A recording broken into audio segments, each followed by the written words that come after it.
kalimatin minhu, un verbe de lui, un verbe du dedans de lui.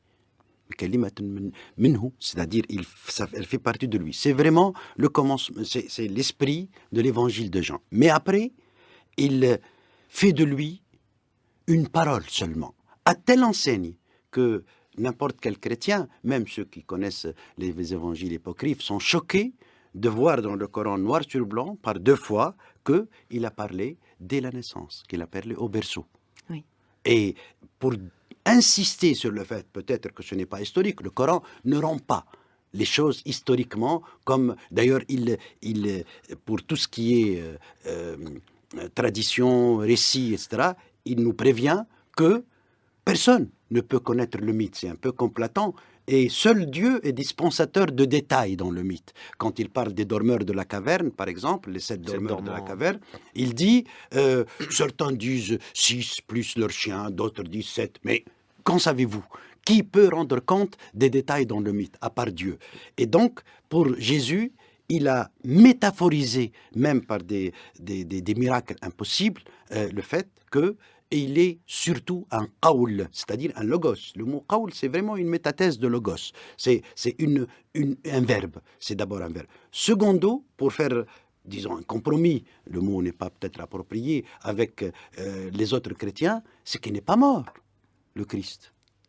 Il n'a pas été crucifié. Ok, il nie la passion de la crucifixion, mais il dit Dieu l'a élevé auprès de lui. On ne sait pas encore s'il est mort ou pas. Et probablement, il ne sera pas mort puisqu'il annoncera la fin du monde. Et je termine en répondant à cette auditrice. Il y a un passage très beau dans le Coran, à la fin de la sourate 5. Lisez-le. Dieu, à la fin du monde, dans le delà, il interpelle comme un surveillant général. On a l'impression que c'est exactement cette atmosphère-là. Il interpelle Jésus, il n'interpelle pas Mohammed. Il lui dit, toi, tu as dit qu'il y a d'autres dieux autres que moi, tu as dit que ta maman peut être un dieu, toi, tu peux être un dieu, etc. Et Jésus lui donne une réponse merveilleuse. Comme un enfant, comme un élève, pour continuer la métaphore du surveillant général, comme un élève sûr de lui.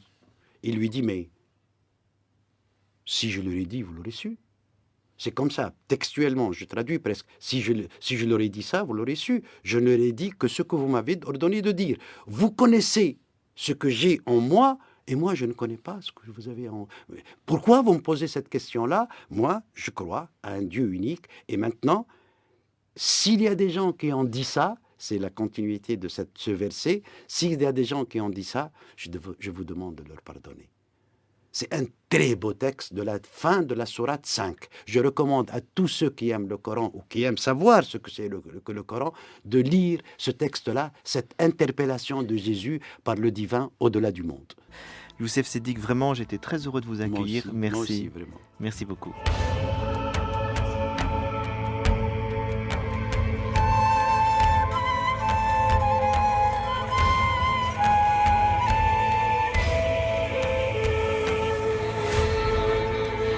Vous pouvez télécharger et réécouter cette émission sur notre site internet franceculture.fr.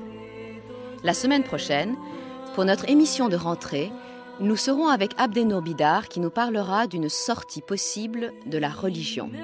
En attendant, très bon dimanche à tous.